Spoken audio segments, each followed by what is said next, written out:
secouée et épuisée de nos jours. Les jeunes, la jeunesse. Alors, ils sont des gens, oui, secoués, déçus à cause de l'action des gens et l'influence des gens autour d'eux. Comment nous pouvons, avec dans les mains de Dieu, les modeler, les instruire, les superviser, les aider à être celui que Dieu veut qu'ils soient. Et quand on voit tous les jeunes dans notre église, dans notre ministère, et on va un peu loin, et on voit les jeunes autour de nous dans notre communauté, comment pouvons-nous pouvoir un Joseph pour la nation, un Joseph pour chaque département, chaque province, chaque préfecture. C'est ainsi Joseph est devenu. Dans la formation des Joseph issus de la jeunesse secouée et épuisée de nos jours. Le message est divisé en 3 parties. Premier point, le rêve d'un Joseph destiné au trône. Si quelqu'un doit parvenir au trône, au pinacle, la personne doit avoir un rêve, une vision, et ce que Dieu a mis dans son cœur. Et lui dit que Joseph ou Joséphine, voici le lieu que j'ai ordonné pour toi, que j'ai destiné à toi. Alors, dans tes études, ton caractère, ton style de vie, tes amis, tous ceux qui sont autour de toi qui vont te conduire et t'amener à ce lieu que j'ai pour toi. 2. Le devoir de chaque Joseph allant vers le sommet. Et quiconque essaie de faire quelque chose dans une profession, que ce soit dans toute l'Égypte en tant que Premier ministre, ou que ce soit le PDG d'une société ou un directeur de quel que soit le cas, alors il faut quelque chose, une pulsion à l'intérieur. Mais la personne qui n'a pas de pulsion en lui, la personne est dormante, la personne n'a rien qui le pousse ou qui la pousse. Donc, alors nous voulons donner cette pulsion, cette poussée à ces jeunes qui vivent avec nous, qui viennent dans notre église, que ce soit nos enfants génétiques ou spirituels. Le devoir de chaque Joseph allant vers le sommet. 3. La destination des excellents Joseph dévoués au triomphe. Il y a quelque chose auquel ils se sont consacrés. Ouais, les jeunes, ouais, ils se consacrent à bien des choses. Ouais, et que ce soit au jeu, ils pourraient se consacrer à un jouet. Et ce qui est un jouet, ce qui ne va pas leur donner quelque chose, mais c'est leur consécration. Nous devons réorienter nos jeunes pour leur donner une bonne direction afin de pouvoir exceller. Vos enfants vont exceller. Et si les jeunes sont avec nous dans nos églises, voici ça, nous devons les apprendre afin d'exceller au nom de Jésus-Christ. La destination des excellents Joseph dévoués au triomphe. La première partie, premier point, le rêve d'un Joseph destiné au trône. Nous allons à Genèse 37, verset 5. Joseph a eu un songe et il le raconta à ses frères qui le haïrent encore davantage. Lorsque vous avez un rêve, lorsque vous avez une vision, lorsque vous avez une destination, lorsque vous avez un projet, un plan, un but, si vous le gardez à vous-même, il n'y a personne qui puisse vous tenir responsable. Si vous avez un rêve, vous vous taisez et vous l'ensevelissez et vous le cachez. Alors si vous échouez, oui, c'est vous qui savez que vous avez échoué. Mais si vous êtes paresseux, Si vous avez quitté le bon chemin, vous êtes distrait, si vous ne suivez pas le processus pour accomplir votre rêve, il n'y a personne qui vous tienne responsable. C'est important d'avoir un rêve et de le dire aux gens autour de soi, autour de vous, pas aux tueurs de rêve, pas les gens qui vont détruire votre rêve. Dites-le aux amis le plus proches, dites-le maintenant aux personnes qui aussi ont réalisé quelque chose. Si vous êtes ouvrier et il y a le directeur ou le PDG qui est là-bas en haut, c'est quelqu'un qui réellement a accompli, qui a atteint ses objectifs. Déjà la personne a quelqu'un qui a réalisé ses rêves. Donc il faut le dire.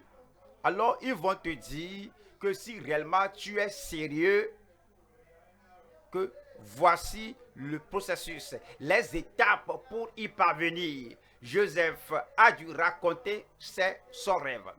Nous allons voir trois choses ici. Première partie ici, posséder et vivre pour un rêve divinement donné. Même vous devez posséder un but, un événement, quelque chose. Posséder et vivre pour un rêve divinement donné. 2. Poursuivre et regarder le destin divinement orienté. Le destin divinement regardé, orienté. Donc si quelque chose vous arrive, que vous devez faire ceci, et investir en ceci, mettre l'argent en ceci, et sacrifier le temps ici, vous allez dire, donnez-moi un peu de temps. Alors comme on vous donne le temps, alors vous allez les examiner. Est-ce que c'est un destin orienté, divinement orienté? Est-ce que cela va me conduire à la fin du rêve que Dieu m'a donné? C'est ce que vous devez examiner à tout moment. 3. Préserver et œuvrer pour les désirs divinement gouvernés. Vos désirs, les désirs viennent à tout moment. Mais vous devez vous soumettre à Dieu, que Dieu gouverne vos désirs et que Dieu vous aide à trier vos désirs. Enlève ceci, ceci ne va pas t'amener au rêve que je mets dans ton cœur. Et ajoute cette habileté à cela. Ajoute l'autre opportunité à cela. Et voyez, tu as besoin de cet ami-là, je te l'envoie. Ce collègue-là, je te l'envoie. Parce que je gouverne les désirs. Je gouverne le destin. Troisième partie ici, c'est la préservation et œuvrer pour les désirs divinement gouvernés. Voilà la première partie.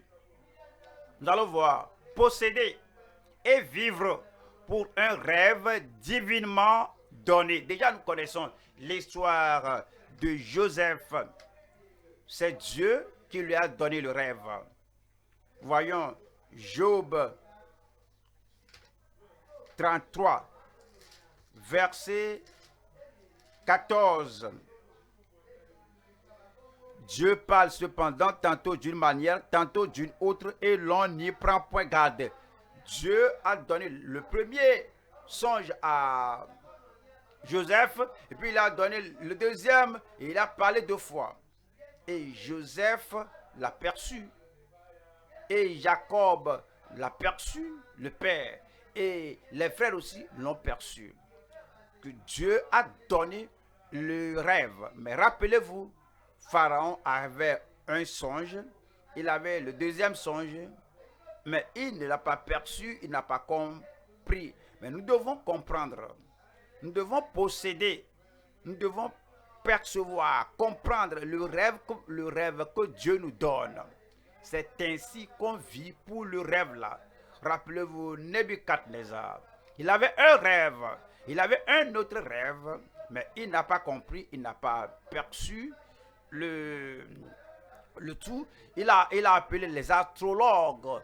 Qu'est-ce que cela veut dire jusqu'à ce que Daniel soit arrivé. Nous devons nous efforcer pour comprendre cela. Il y a quelque chose qui vient à l'esprit, une idée d'entamer ceci, d'entreprendre ceci, de planter ceci et de fonder une école et d'investir vos ressources en quelque chose en ce temps de votre âge, regardez cela. Dieu a parlé. C'est-à-dire que Dieu parle cependant tantôt d'une manière, tantôt d'une autre. Et l'homme n'y prend point garde. Verset 15. Il parle par des songes, par des visions nocturnes, quand les hommes sont livrés à un profond sommeil, quand ils sont endormis sur leur couche. Verset 16. Alors il leur donne des avertissements et met le sceau à ses instructions. Il a ouvert leurs oreilles.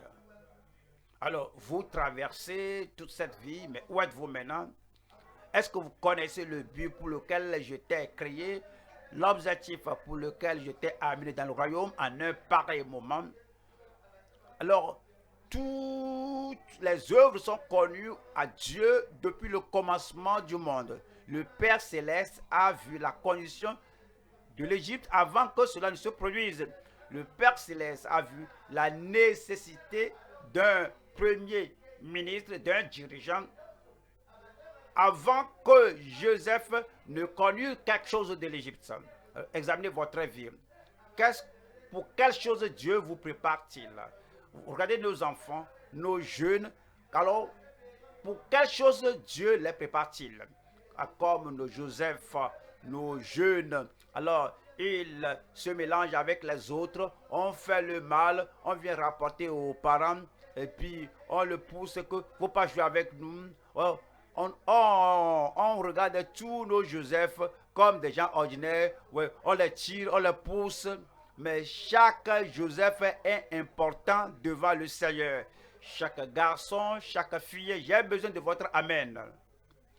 Votre garçon, votre fille, nos Joseph, tout le monde est important devant le Seigneur au nom de Jésus-Christ. Et lorsque votre fils, votre fille dit papa, maman, instructeur, mentor, instructeur, voici ce que je vais faire dans la vie, il ne faut pas dire. Où est-ce que tu as eu cela? Comment tu peux faire cela? Cela n'est pas important. Moi, je veux que tu sois un docteur, un médecin. Si tout le monde dans le monde est docteur, où seront les patients? Je veux que tu sois ingénieur. Je veux que tu sois un avocat. Il ne faut jamais leur imposer un rêve. Que Dieu ouvre leurs yeux, leur esprit pour leur donner un rêve. Le rêve là va les conduire au trône. Allons au Proverbe 29, verset 18. Quand il n'y a pas de révélation, le peuple est sans frein. Quand il n'y a pas de but, quand il n'y a pas de rêve, alors nous allons mener une vie ordinaire, une vie médiocre, une vie superficielle. Il n'y a rien qui pousse l'homme à vivre ou à œuvrer. Il n'y a rien à considérer. À cause de cela, notre vie sera ordinaire. La vie de nos Joseph dans notre église, la vie de nos jeunes dans nos églises, la vie de nos fils et de nos filles ne seront pas ordinaires au nom de Jésus-Christ. Acte 26, 19. En conséquence, roi Agrippa, je n'ai point résisté à la vision céleste. Paul, qui menait une vie religieuse, il n'avait pas de but, il ne sait pas ce que le Seigneur a pour lui. Au fait, il luttait contre son rêve, il luttait contre son destin, il luttait contre Christ, il luttait contre le christianisme que Christ a amené. Ce qui deviendra, il deviendra le dirigeant meneur de cette entreprise, mais il luttait contre cela parce qu'il en était ignorant. Je prie que nos jeunes ne luttent pas contre leur destin, qu'ils ne luttent pas contre leurs rêves, qu'ils sachent que Dieu les suscite en un pareil moment, que Dieu leur donne un rêve pour leur vie. Et c'est dit ici que, en conséquence, roi Agrippa, je n'ai point résisté à la vision céleste. Verset 20.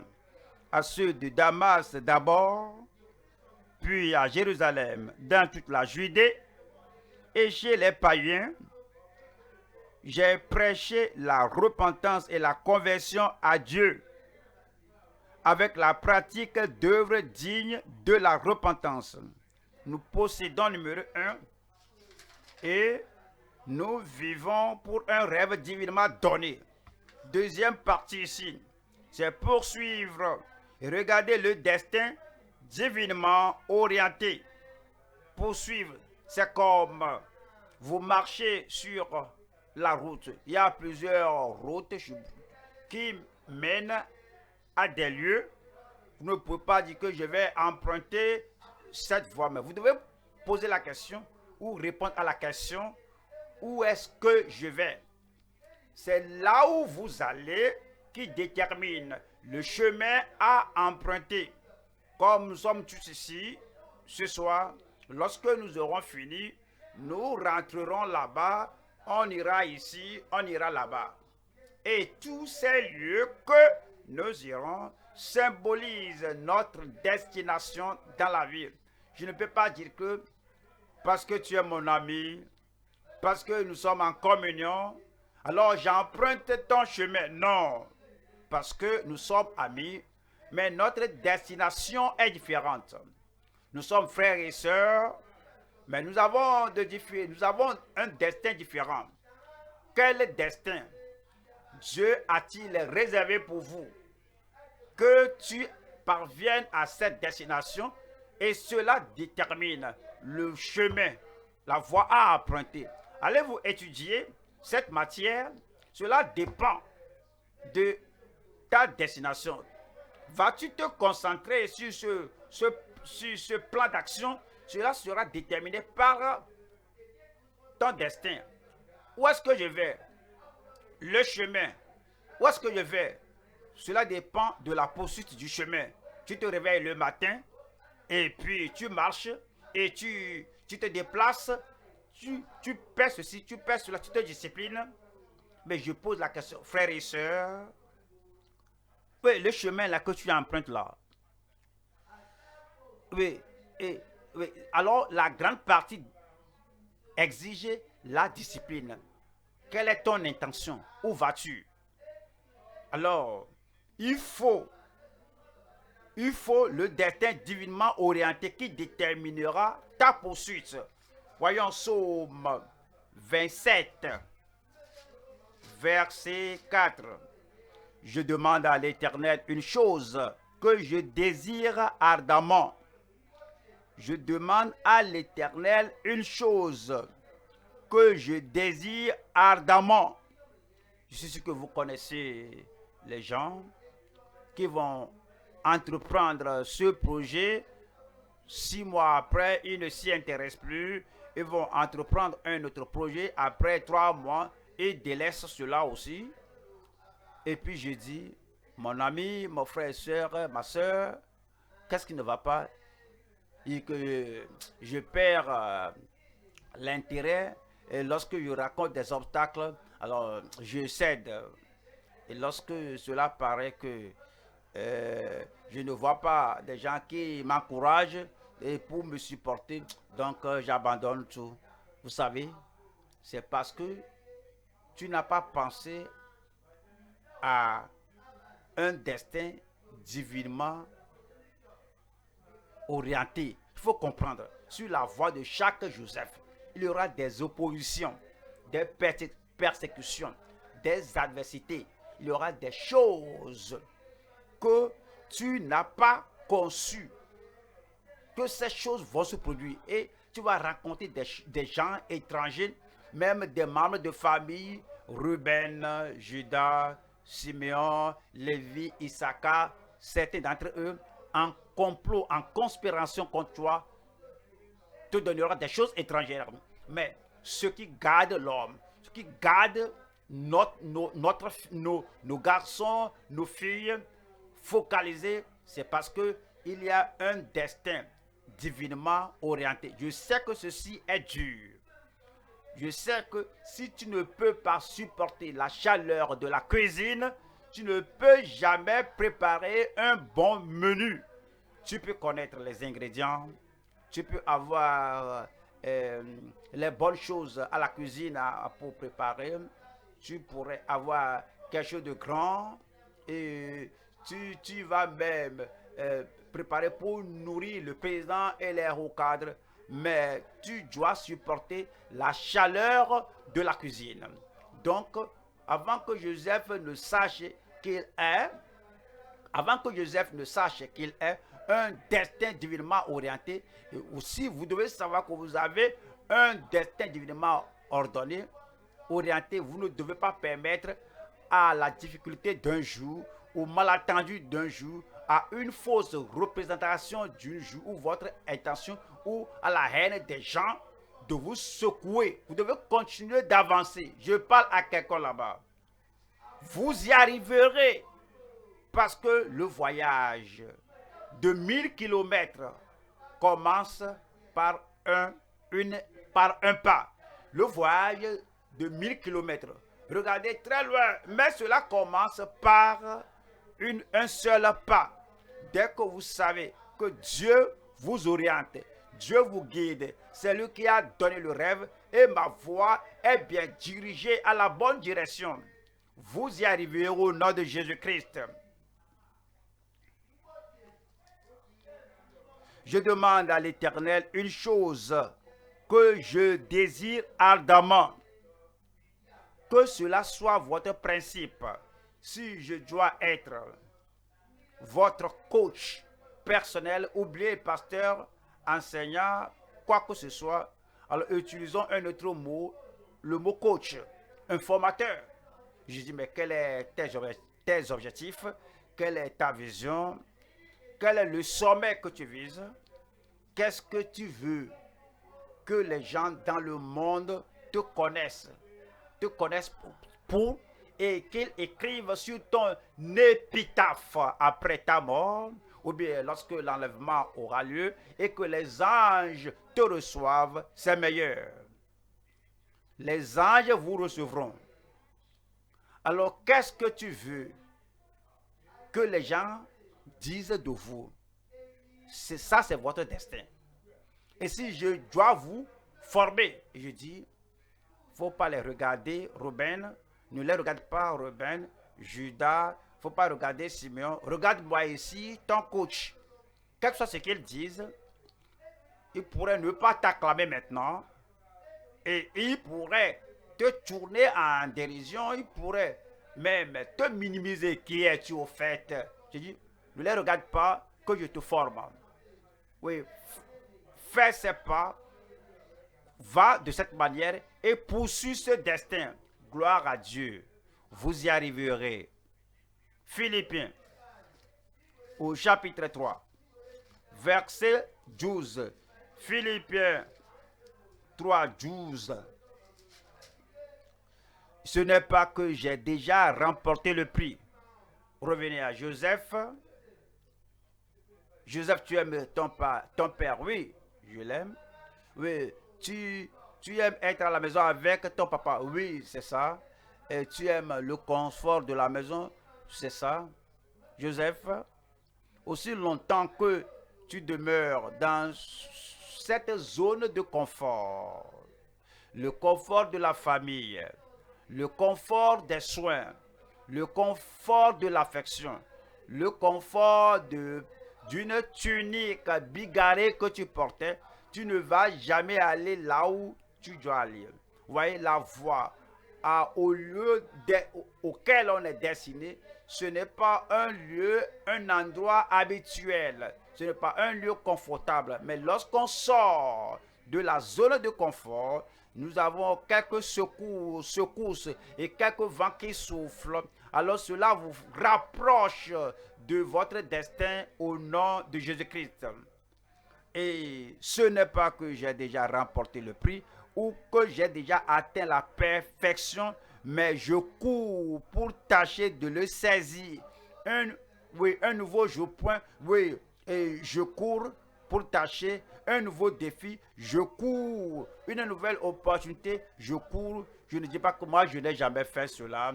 Alors je sens un inconfort lorsque je fais quelque chose de nouveau, je suis dérangé. c'est ce qui va vous amener là-bas. Pour tout le monde, lorsqu'on commence quelque chose de nouveau, ce qu'on n'a jamais fait, oui, on se sent mal à l'aise, mais ce malaise ne va pas vous arrêter. Cela ne va pas vous arrêter. Mais je cours pour tâcher de le saisir, puisque moi aussi, j'ai été saisi par Jésus-Christ. Verset 13. 13. Frère, je ne pense pas l'avoir saisi, mais je fais une chose. Oui, celui qui embrasse, oui, qui embrasse tout mal-étreint. Mais je fais une chose. Oui, je rêve cela. Oui, je planifie cela. Oui, je me focalise sur cela. Mais je fais une chose. Et il critique, il condamne, il calomnie, dénigre, mais je fais une chose. Quel que soit ce qui arrive, advienne que pourra, le vent souffle, les vagues se soulèvent, mais je fais une chose. C'est ça, mon frère, sœur, c'est ce qui nous amène au lieu où nous devons être. Rappelez-vous maintenant, notre Joseph, nos jeunes, nous devons avoir l'habileté. Si nous formons les jeunes, alors pour rediriger leur attention à cette seule chose qu'ils doivent faire. Plusieurs choses vont se produire dans la vie d'un adolescent, un nouvel intérêt dans la vie d'un jeune, d'une fille, d'un garçon, que ils vont même cesser d'apprendre. Ils ont de nouveaux amis, alors quelque chose sur l'internet, mais en tant qu'un coach, en tant qu'un formateur, en tant qu'instructeur. Alors on sait comment les réorienter et les amener à cette seule chose. Mais je fais une chose, oubliant ce qui est en arrière et me portant vers ce qui est en avant. Verset 14. Je cours vers le but pour remporter le prix de la vocation céleste de Dieu en Jésus-Christ. S'il y a quelque chose qui importe, lorsque nous parlons aux jeunes, on parle du quotient intellectuel. Mais quelle que soit l'intelligence d'un cerveau, sans la persévérance, faire la chose, répéter cela et pousser, aller de l'avant, sans cette pression d'aller en avant en temps de découragement, en temps d'échec, en temps de non-réalisation. C'est ce qui a fait de Joseph ce qu'il était, même toute autre personne que Joseph, toi et moi, c'est ce qui fait, c'est ce qui nous fait réussir, et vous allez réussir. Et je cours, et c'est dit, je cours vers le but pour remporter le prix de la vocation céleste de Dieu en Jésus-Christ. Courez, je dis courez. Alors si à cause des vents qui soufflent et les vagues qui montent, et vous abandonnez quelque chose, ce qui doit déterminer votre destin, retournez, reprenez la chose et continuez à avancer, et je vous verrai au sommet. Et troisième partie ici, c'est préserver et œuvrer pour les désirs divinement gouvernés. Préserver et œuvrer pour les désirs divinement gouvernés. On va 1 Corinthiens 15. 1 Corinthiens 15, verset 10. Par la grâce de Dieu, je suis ce que je suis. Il y aura un moment dans votre vie, vous serez en mesure de dire, je suis ce que je suis. Je n'ai pas entendu votre amen. Le rêveur, le songeur est arrivé à l'accomplissement des rêves. Ouais, et visualisons notre Joseph. Notre Joseph a parcouru, il a traversé la maison de Potiphar, il a parcouru des épreuves et des tentations. Notre Joseph est passé par la prison. Joseph, je sais que tu le sais, continue d'avancer, identifier là où vous êtes maintenant, comparer là où vous êtes maintenant au rêve que vous avez au chapitre 37, verset 5 au verset 11. Et si là où tu te trouves maintenant ne s'apparente pas à ce rêve, continue d'avancer. Je dis continue d'avancer. Si ce que le Seigneur t'a révélé, le désir qu'il a mis dans ton cœur, si tu compares ces désirs à là où tu te trouves maintenant, et tu vois que oui, je fais un peu de progrès, oui, j'obtiens quelque chose, mais ceci n'est pas votre dernier arrêt. Faut pas sortir du véhicule avant d'arriver à votre destination. Celui-ci est sorti du véhicule, l'autre est descendu, c'est là où il veut aller. Mais tu ne regardes pas ceux qui descendent du véhicule. Tu regardes ta destination. Est-ce que vous avancez? Est-ce que vous allez là-bas? Jusqu'à ce que vous soyez là-bas, vous pouvez dire que oui, je suis ce que je suis. Vous y arriverez. Par la grâce de Dieu. Par la grâce de Dieu, je suis ce que je suis. Et sa grâce envers moi n'a pas été vaine. Le rêve qui vous a été donné ne sera pas en vain. Ce que le Seigneur parle, ce que le Seigneur partage depuis le ciel avec votre cœur ne sera pas en vain. Loin de là, j'ai travaillé plus que tous.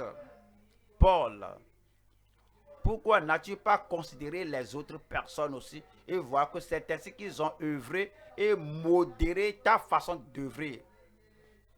Nous avons de divers rêves.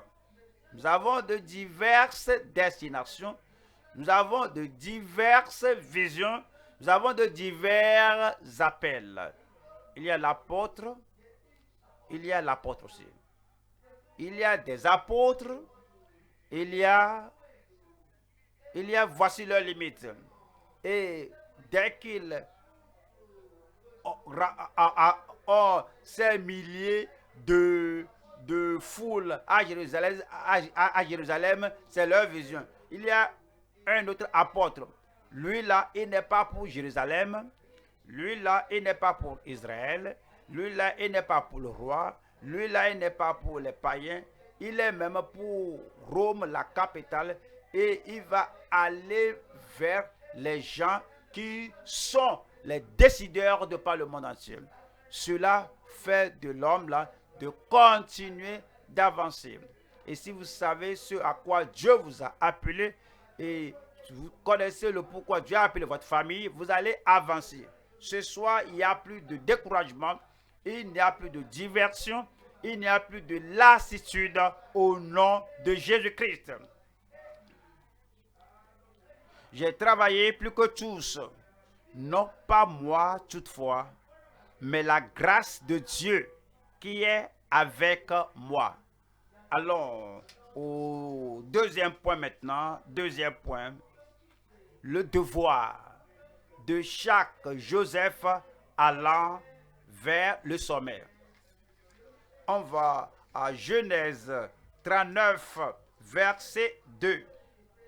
L'Éternel fut avec lui. Le Seigneur sera avec vous. Le Seigneur sera avec nos enfants. Tous nos Joseph ou toutes nos Joséphines, toutes nos Marie, toutes nos Victorines, tous nos victoires, tous nos enfants, le Seigneur sera avec eux. Le Seigneur ne va pas les abandonner. Il va les conduire à là où il a destiné pour eux au nom de Jésus-Christ. Et l'Éternel fut avec Joseph et la prospérité l'accompagnant. Votre fils, votre fille, nos jeunes La prospérité l'accompagna.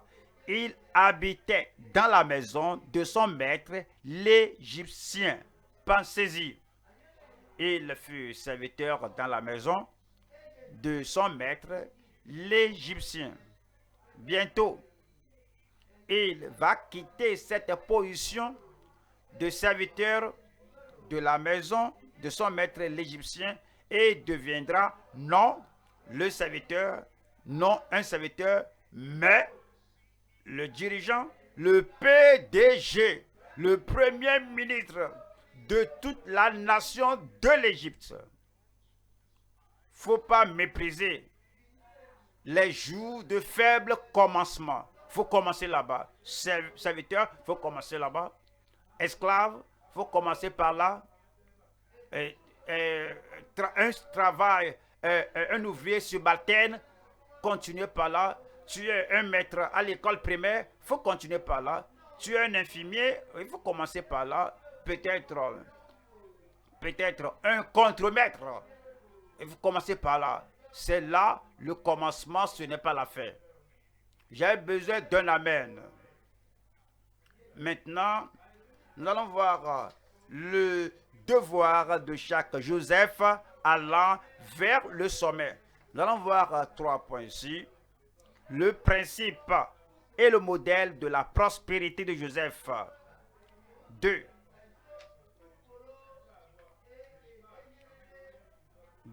C'est la voie et le progrès à la prospérité justifiée. 3. La possibilité et la prévention d'une prospérité sans joie. Voilà la première partie ici. Nous allons voir le principe et le modèle de la prospérité de Joseph. Allons à Genèse 39, verset 3. Son maître vit que l'Éternel était avec lui et que l'Éternel faisait prospérer entre ses mains tout ce qu'il entreprenait. Tout ce qu'il faisait, oui, tout ce que faisait ne prospérait pas. Ouais.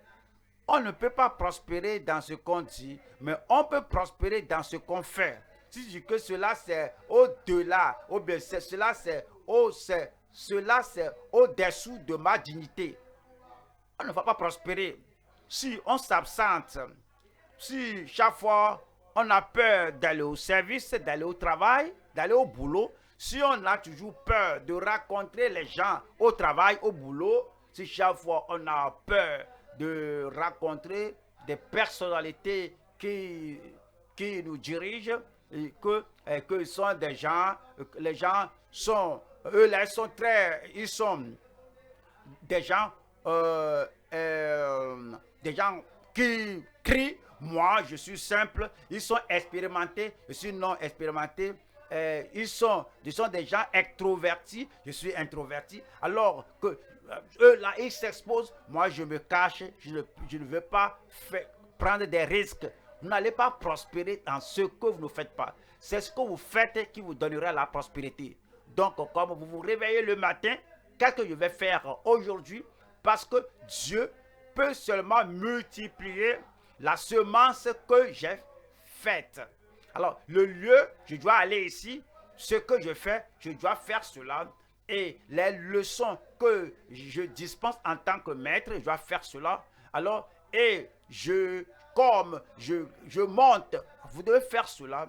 Et son maître vit que l'Éternel était avec lui et que l'Éternel faisait prospérer entre ses mains tout ce qu'il entreprenait. Voyons le verset 4. Joseph trouva grâce aux yeux de son maître. Le don d'un homme lui frayera le chemin. C'est le don utilisé. Mais si le don est caché, est dormant, et le don n'est pas utilisé profitablement, on ne saura pas quoi contribuer. Mais lorsque le maître sait que Joseph a contribué au progrès de ses affaires. C'est en ce temps-là que Joseph a trouvé grâce aux yeux de son maître. Je veux la promotion. Et je travaille ici. Depuis que je travaille là-bas, il y a des collègues aussi ouvriers là-bas. Et ils travaillent pour diriger. Ben, ils ne vont pas finir tout le travail un jour. Et puis, toi aussi, tu gardes, tu restes derrière eux, tu fais comme eux. Ils ne vont pas voir ce que tu contribues à cette société. Et puis, tu ne trouveras pas la grâce d'être promu. C'est lorsque tu t'oublies. Lorsque tu oublies la récompense, la réaction des autres, et puis tu te plonges et tu te mets au boulot, alors là, on va te remarquer. Alors, c'est ton activité qui te fera remarquer. C'est ton action qui te fera remarquer. C'est ce que tu donnes, c'est ce que tu contribues qui te fera connaître. Alors, c'est dit que Joseph trouva grâce aux yeux de son maître, qui l'employa à son service, l'établit sur sa maison et lui confia tout ce qu'il possédait. Rappelons et rappelons que Joseph était étranger et il s'était forcé d'apprendre la langue égyptienne. Les parents ne sont pas là, personne n'était là pour... il n'y a pas de contact pour pouvoir le recommander, il était tout seul là-bas. Mais il a fait usage de son talent, de son don, de façon profitable. Il était reconnu, vous serez reconnu. Vos enfants seront reconnus. Et ils vont briller et deviendront des stars au nom de Jésus-Christ. Parce qu'ils ont contribué, pratiquement parlant, positivement aux gens, à la société, partout où ils se trouvent. Et le verset 5. Dès que Potiphar lui établit sur sa maison et sur tout ce qu'il possédait, l'Éternel bénit la maison de l'Égyptien à cause de Joseph, et la bénédiction de l'Éternel fut sur tout ce qui lui appartenait, soit à la maison, soit au champ. À la maison et au champ. Joseph a reçu le privilège de superviser la maison et tout a prospéré. Il a le privilège de contrôler tout ce que l'homme a aussi dans les champs. Joseph pourrait dire que je ne suis pas le seul serviteur, je ne suis pas la seule personne. Pourquoi faire ceci ici aussi, faire cela aussi là-bas? Et puis on m'utilise comme un esclave parce que je suis disponible. Donc, je suis devenu un dépotoir. Joseph n'a pas dit cela. Je ne sais pas si Joseph avait compris que le Seigneur le formait pour être le premier ministre. Alors cela ne sera pas le dernier endroit pour lui. Le Seigneur le formait pour l'administration, pour l'organisation, pour la planification, pour les stratégies, pour le management, la gestion humaine. Arrivé à ces lieux, alors tout ce qu'il faisait dans les champs, dans la maison, l'organisation, la gestion des choses, tout va se mettre sur la feuille de route. Le Seigneur vous prépare pour le futur. Le Seigneur prépare notre Joseph, nos fils, nos filles pour le futur. Ouais, parfois, nous qui sommes les dirigeants, on peut restreindre leur expérience. Ouais, faire partie de la chorale des jeunes ne fait pas d'autre chose. La musique est vaste, donc Alors, il faut t'approfondir, il faut t'y approfondir et il faut la perfectionner. Pourquoi limiter la fille ou le fils? Toi, sois dirigeant de l'école biblique, de l'étude biblique à l'école, concentre sur cela. Pourquoi limiter la personne? Et puis, soit ceci et cela. Dans le cas de Joseph, voilà, il était exposé. Nos Joseph seront exposés. Voyons Ecclésiaste 11, Ecclésiaste chapitre 11, verset 4. Celui qui observe le vent ne sèmera point, et celui qui regarde les nuages ne moissonnera point. Il y a quelque chose qu'on a appris ici de Joseph. Joseph ne voit pas, il ne voit pas de défi, difficulté de langue, il ne voit pas cela. Un étranger, il ne voit pas cela. Les gens l'aiment, les gens ne l'aiment pas, lui ne voit pas cela. Après tout, mes frères du même sang, alors m'ont raillé. Donc, quel est mon problème? Si un étranger que je ne connaissais pas, ou que je ne connais pas, ne m'aime pas, Joseph ne considérait pas cela. Parfois, ce qui empêche même nous les adultes et puis nos enfants en particulier, c'est l'acceptation ou le rejet. Je suis rejeté, les gens ne me veulent pas dans ce groupe, ils ne me veulent pas dans l'équipe. Est-ce que je suis rejeté? Dieu m'a envoyé là-bas. Je dois rester là-bas.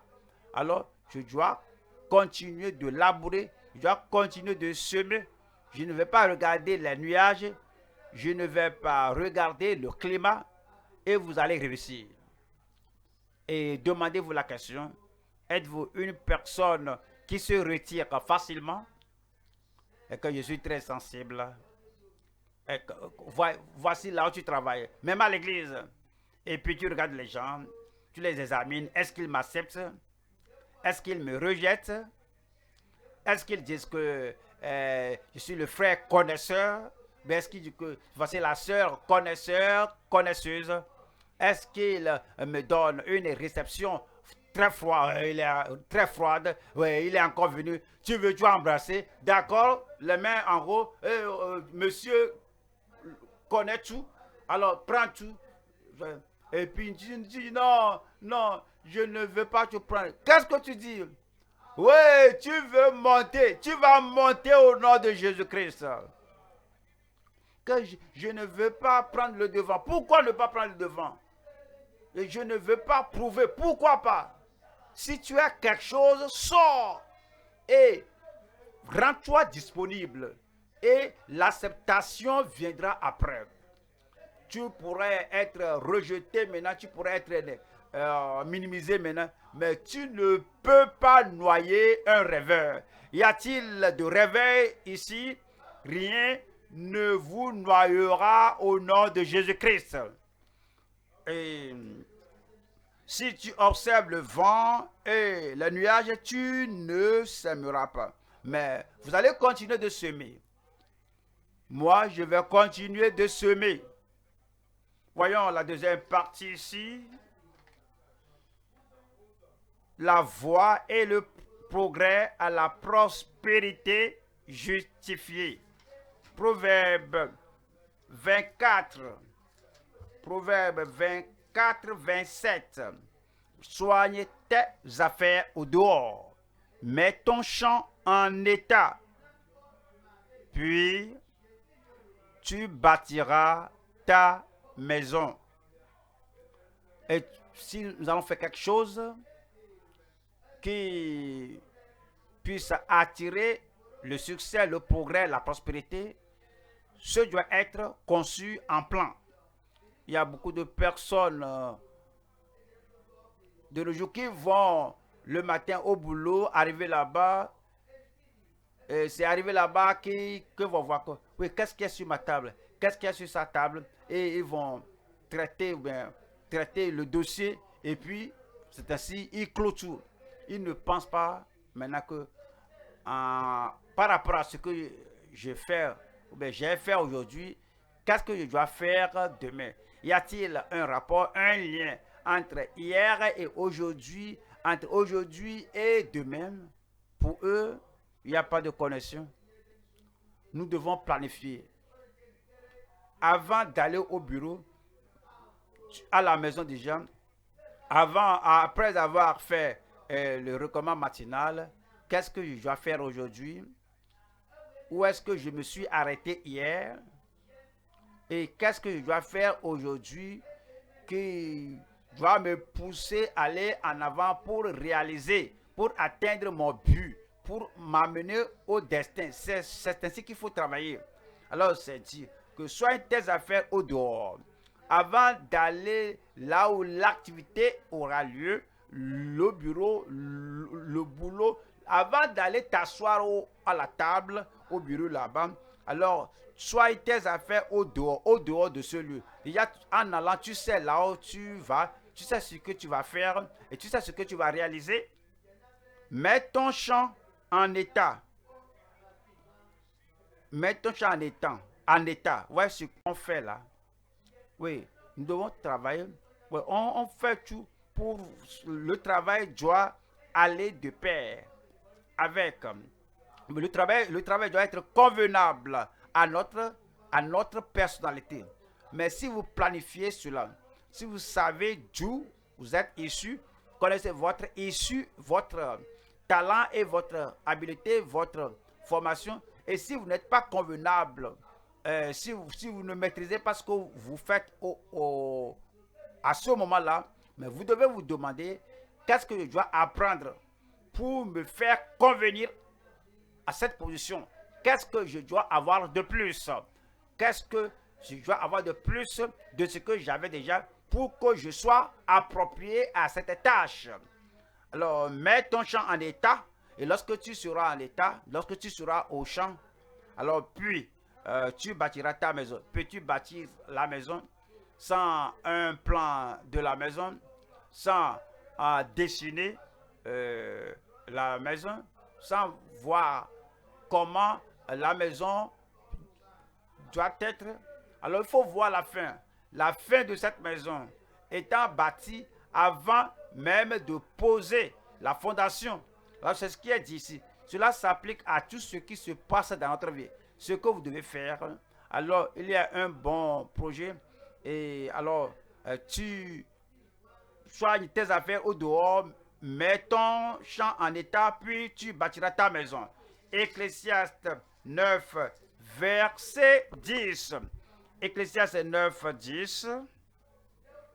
Tout ce que ta main trouve à faire, tout ce que ta main trouve à faire avec ta force. Il ne faut pas être trop sélectif.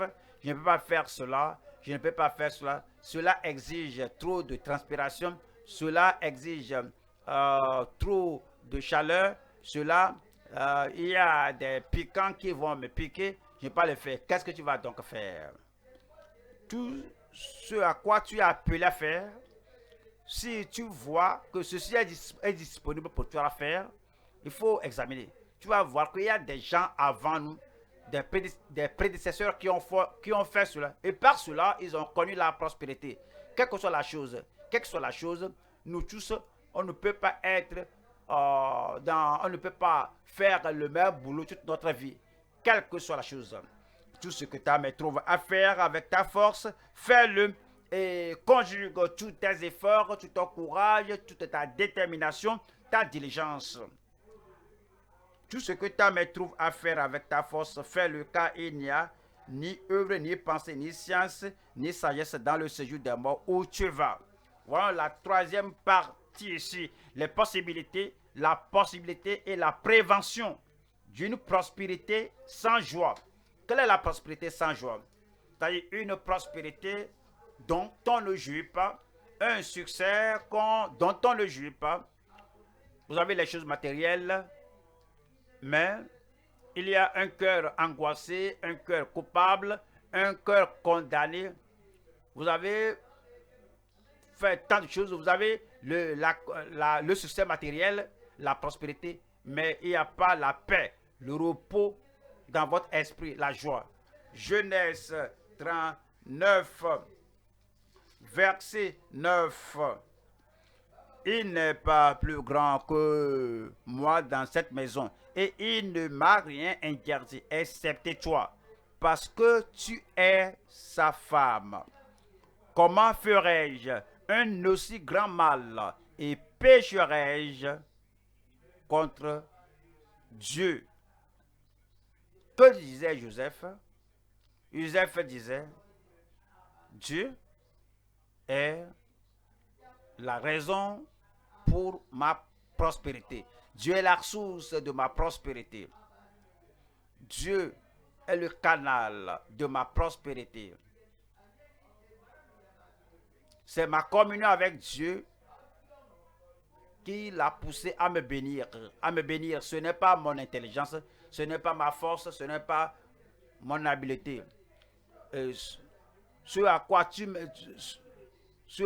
m'invites, et si je fais cela et que je pêche contre Dieu et que cela me sépare, et cela sépare Dieu d'avec moi et je perds la faveur et la grâce de Dieu et le secours de Dieu, qu'est-ce qui va m'arriver? Si je suis laissé à moi-même dans ce pays étranger, pas de père ici, pas de mère ici, pas de frère, pas de soeur, il n'y a pas d'aide ici, il n'y a pas d'assistant. Je ne connais personne ici, sauf Potiphar, toi et les gens dans cette maison qui travaillent pour Potiphar. Et puis, j'ai Dieu. Alors, c'était la confiance de ma vie. Si je fais ceci, et si je pêche contre Dieu, et que Dieu m'abandonne, la prospérité va sembler comme un charbon noir dans ma bouche. Ce sera comme je mange de la cendre. Je ne peux pas faire cela. Parce que la possibilité est là d'avoir une prospérité sans joie, sans le cœur reposé, sans la pureté du cœur et sans la passion pour vivre selon les jours que Dieu nous donne. Soyons très prudents au sujet de notre prospérité, sur notre progrès, de ne permettre à rien de s'insinuer pour voler notre joie. On va à Marc chapitre 8. Marc chapitre 8, verset 36. Et que sert-il à un homme de gagner tout le monde s'il perd son âme? La prospérité que nous avons ici, Joseph méditait et disait que c'est seulement pour cette vie, peut-être soit 10 ans, 100 ans, mais à l'autre bord. Et si j'ai 100 ans de prospérité et j'ai 1 million d'années d'angoisse, de souffrance, de pleurs, 100 ans de prospérité vont s'évaporer en rien. Et que sert-il à un homme de gagner tout le monde s'il perd son âme? Verset 37. Que donnerait un homme en échange de son âme? Vous n'allez pas perdre votre âme. Vous serez heureux ici, vous serez heureux à l'éternité. Accepté par le Seigneur ici, vous serez accepté par le Seigneur à l'éternité. Prospérez ici ou prospère ici, votre âme sera prospère. Nous allons au troisième point. La destination des excellents Joseph, dévoué au triomphe. Notre Joseph, rappelez-vous, nos enfants, rappelez-vous, nous devons leur dire que ce à quoi tu es consacré, c'est là que tu réussiras. Ce à quoi tu te livres, tu donnes ton temps, ton habileté, ton cerveau, ce à quoi tu te confies, ce à quoi tu livres ton cerveau, c'est là que tu réussis. Le cerveau a besoin de soins. Le cerveau a besoin d'être compris. Le cerveau, c'est comme votre corps, que je vous l'explique. Si vous courez par-ci par-là avec votre corps, le corps sera épuisé. Dites-moi, quelle direction est la plus importante afin qu'on puisse se concentrer. Parce que tu me tires par-ci, par-là. Votre cerveau est de cette manière. Le cerveau de nos jeunes, c'est ainsi qu'il est. Si leur cerveau va ici, leur cerveau est poussé ici, leur cerveau est affecté ici, affecté là-bas, le cerveau maintenant est confus. Alors, qu'est-ce qu'on fait ici? Alors, sur quoi nous concentrons-nous? Nos enfants doivent comprendre. Lorsque nous disons que ils ne doivent pas prendre la marijuana, les stimulants, l'alcool ou bien une affection illicite, quand nous essayons de leur dire que le cerveau ne peut pas sinon gérer toutes ces directions. Alors, ces choses vont déranger le cerveau. Le cerveau de tout le monde est assez bon pour réaliser. Si nous donnons à ce cerveau la concentration et le cerveau va à la bonne direction. Je prie pour nos Joseph, je prie pour nos maris, je prie pour tous nos enfants, qu'ils aillent à la bonne direction et qu'ils prospèrent au nom de Jésus-Christ. Ils vont exceller. Ouais, c'est la même chose. Avez-vous remarqué, nous qui sommes adultes, je vais faire quelque chose et je suis décidé, je vais faire la chose là. Et puis, je suis prêt à sauter, à bondir. Et puis, j'ai déjà réglé mon chronomètre, la direction à aller. Et je suis prêt et je veux avancer comme ça. Et puis, un autre intérêt est rentré dans mon cerveau. Alors, un autre désir est rentré dans mon cerveau. Et il y a aussi une autre pulsion dans ma vie. Et puis, toutes ces choses, alors qu'ils se sont accumulées, et l'énergie, la vision, la volonté, l'aptitude, l'empressement va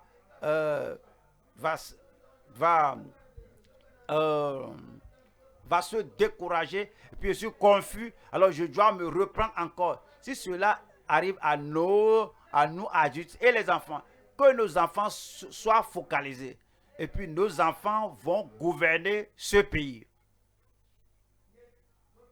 Il ne faut pas commencer par leur dire que Joseph n'a pas fréquenté à la maison. Que tu ne peux pas être premier ministre. Notre famille, notre religion, notre tradition, notre appel ne permettent pas d'être un dirigeant à la nation. Ils ne l'ont pas dit cela. Faut pas fixer des limites à vos enfants. Laissez-les entre les mains de Dieu. Là où Dieu veut qu'ils soient, ce peut être ce que vous n'avez jamais rêvé.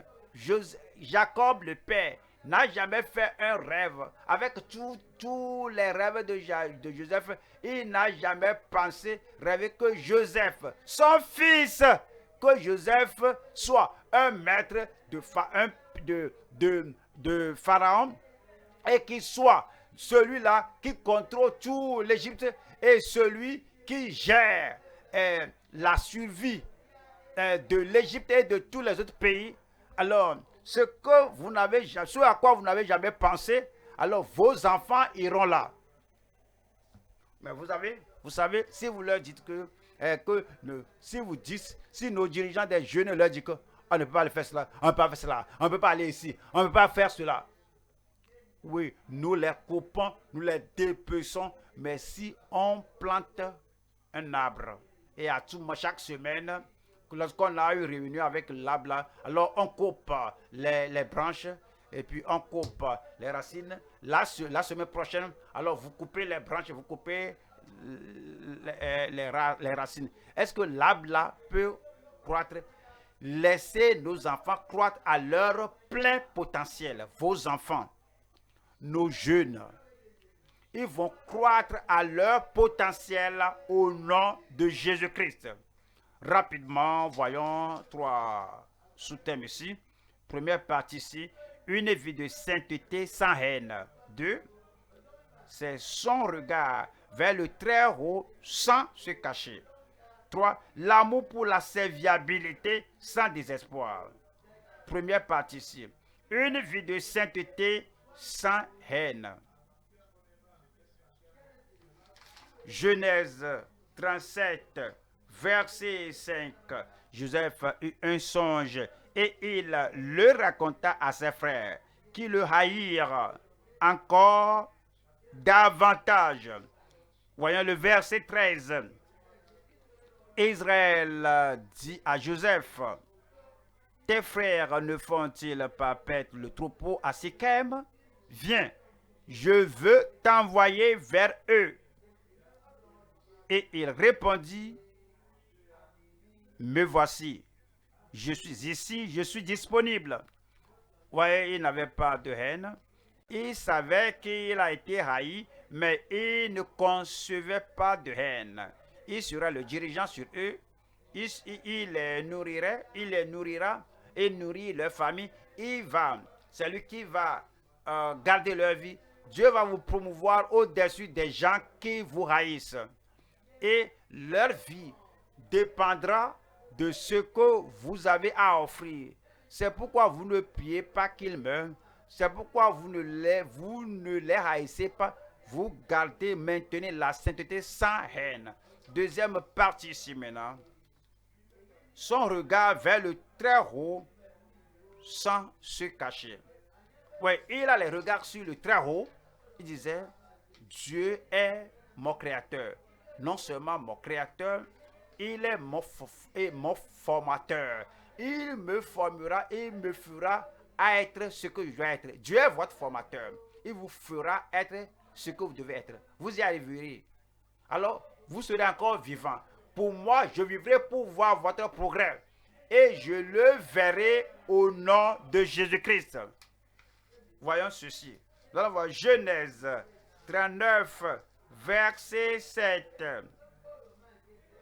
Après ces choses, il arriva que la femme de son maître porta les yeux sur Joseph et dit, couche avec moi.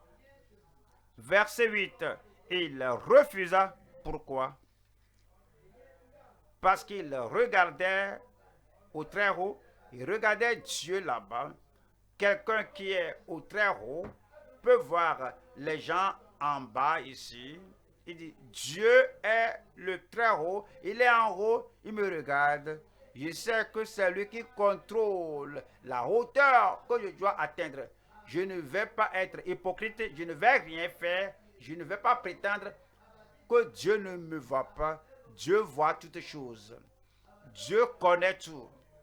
Alors cette prise de conscience que le diable pourrait tendre, mettre un piège sur ma voie, sur notre voie, sur la voie de Joseph, pour que Dieu voie ce qu'il n'aime pas et qu'il abandonne Joseph. Joseph a dit, Satan ne va pas gagner sur ma vie. Satan ne va pas gagner ma vie. Satan ne va pas gagner ma vie. Satan, dites-le, Satan ne va pas triompher de ma vie. Il ne va pas triompher de votre Joseph. Satan ne va pas triompher de vos enfants au nom de Jésus. Mais il a refusé. Et il a refusé et il a dit, ouais, que je parle à nos Joseph, nos jeunes. Parfois ils disent que mon papa n'est pas croyant, ma maman n'est pas croyante, mes frères ne sont pas croyants, et ils ne prient pas pour moi, ils ne savent pas comment prier. Donc comme il n'y a personne qui prie pour moi, si j'échoue, ça c'est pourquoi j'échoue. Mon fils et ma fille là-bas, le père de Joseph ne priait pas pour lui, ne priait pas pour sa réussite. Il croyait qu'il était déjà mort. Sa maman était morte. Et tous les voisins, tous les frères, ils ne priaient pas pour lui. Ils l'ont vendu à l'esclavage. Mais s'il n'y a personne qui prie pour vous, Jésus prie pour vous. Oui, oui. Si les amis prient pour nous, oui, c'est bon. Si les frères prient pour nous, oui, c'est bien. Si nous avons un papa, une maman qui prie pour nous, c'est bon. Mais si nous sommes abandonnés comme Joseph, nous allons réussir. Toi, tu vas toujours réussir. Parce que il a refusé et il a dit à la femme de sa femme que il refusa et dit à la femme de son maître, voici mon maître, ne prends avec moi connaissance de rien dans la maison. Il a remis entre mes mains tout ce qui lui appartient. Il a décidé de ne pas trahir son maître. Verset 9, il n'est pas plus grand que moi dans cette maison, et il ne m'a rien interdit, excepté toi, parce que tu es sa femme. Comment ferais-je un aussi grand mal et pécherais-je contre Dieu? Alors, il a les yeux sur le Très-Haut. À cause de cela, il n'a rien fait d'inique. Voyons la troisième partie ici. L'amour pour la serviabilité. L'amour pour la serviabilité sans désespoir. Genèse 39, verset 19. Après avoir entendu les paroles de sa femme, qui lui disait, voilà ce que m'a fait ton esclave. Le maître de Joseph fut enflammé de colère. Le maître de Joseph fut enflammé de colère. Rappelez-vous, cet homme était païen, un idolâtre. Rappelez-vous, Joseph était étranger.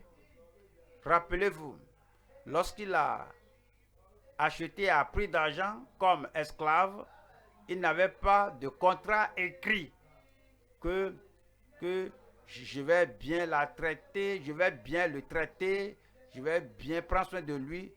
Il était esclave. Et en ces jours d'autrefois-là, lorsqu'un étranger fait quelque chose de criminel, dit que tu as un étranger, un esclave, tu fais cela, il va le tuer seulement. Qui va demander à Potiphar, où est Joseph? Est-ce que Jacob va le demander? Jacob ne savait pas là où il était. Ses frères ne savaient pas là où il était. Pharaon ne savait pas là où il était. S'il élimine Joseph, c'est fini. Mais Dieu ne l'a pas permis. Mais vous ne pouvez pas éliminer un rêveur. Il s'était enflammé. Il fut enflammé de colère. Tu as fait cela. Il ne lui a même pas posé la question. Il a seulement cru qu'il a fait ça. Alors il a jeté en prison. Là où on te jetera sera le tremplin pour ton trône. C'est là qu'il a vu ces autres prisonniers et il a interprété leurs rêves. Et lorsque l'heure sonne, l'homme là a recommandé Joseph à Pharaon, à la hauteur, au grand lieu. Et il est devenu le premier ministre. Il faut faire du bien. Alors il était serviable, il n'était pas désespéré. Il ne dit pas que j'ai mon problème. Ah, je pense, vraiment, je meurs dans ma tristesse. Donc si ces prisonniers aussi sont désespérés, moi aussi j'ai mon problème, ce n'est pas Joseph. Joseph n'était pas désespéré. Et lorsqu'il a besoin d'aider les gens, il les a aidés. Vous serez une aide. Vous serez une aide. Ne vous gênez pas. Faut pas vous casser la tête. Ce qui vous est arrivé, faut pas vous gêner. Là où Dieu vous conduit, vous y arriverez. Je reviens à notre Joseph, à nos fils, à nos garçons, à nos filles. Ayons de grandes visions. Ayons de grands buts, de grandes attentes pour eux. Dieu les a créés. Dieu les a amenés dans ce monde. Et Dieu les a mis sous votre tutelle, sous vos bons soins. Je prie que vos soins conduisent votre Joseph, votre enfant, votre fils, nos jeunes, au lieu d'une excellence enviable extraordinaire au nom de Jésus-Christ. Tenez-vous debout maintenant et amenez au Seigneur ce que vous avez appris aujourd'hui. Invoquons le nom du Seigneur. Disons-lui merci pour tout ce que nous avons appris. Et pensez à nos Joseph pour les conduire à là où ils doivent être.